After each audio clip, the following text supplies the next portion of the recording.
Hello student. आज के topic में हम बात करेंगे तरंग गति के वर्गीकरण के पिछले कुछ वीडियो आ चुके हैं जिसमें आप जान चुके हैं प्रसार माध्यम के आधार पर तरंग गति का वर्गीकरण।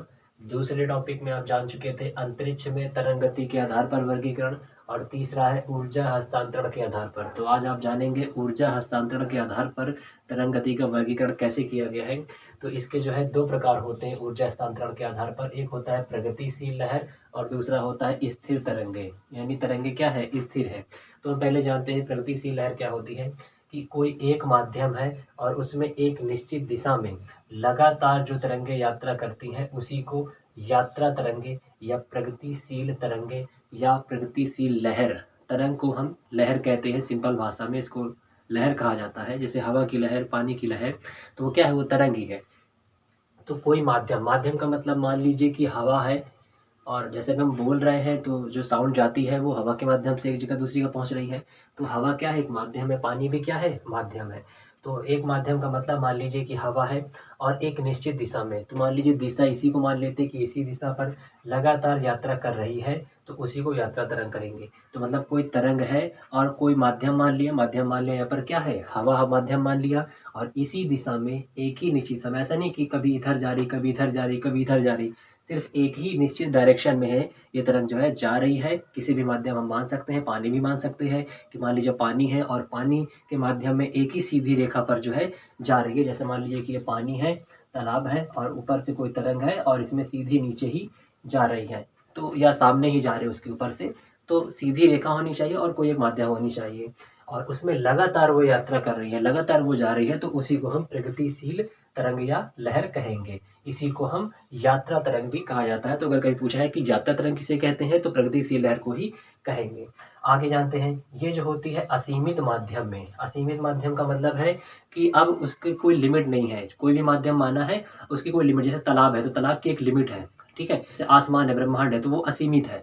तो ऐसी चीजों को हम कहेंगे असीमित माध्यम, ठीक है। वहां पर क्या है, प्रगतिशील माध्यम के कणों के बीच का मतलब है कि जो भी माध्यम माना गया है असीमित में, मान लीजिए अंतरिक्ष मान लिया गया, अब वहां पे तरंग क्या है, वो प्रगतिशील है, वो चल रही है, वो भाग रही है वहां पर।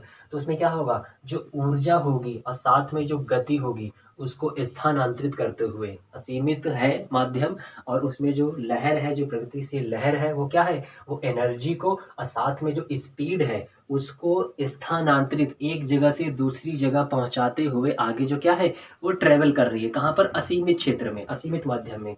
साथ में विशेष दिशा में यात्रा करती है, एक खास ही दिशा में वो यात्रा करेगी। तो ये सभी किससे संबंधित है, प्रगतिशील लहर से संबंधित है। तो इसी को हम प्रगतिशील लहर कहेंगे। यहाँ पर हम असीमित में भी उसको मान के आपको बता दिया गया है। आगे जानते हैं स्थिर तरंग क्या होती है, कि ये जो है तब पैदा होती है, ये तरंग तब बनती है जब आयाम क्या हो, समान हो, और जो तरंग दैर्ध्य क्या है वो भी समान हो।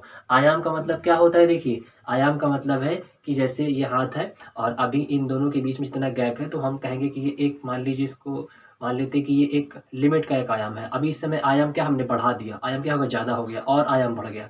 तो आयाम का मतलब क्या है, दूरी, डिस्टेंस, मोटाई, लंबाई, चौड़ाई, इसको आयाम बोला जाता है।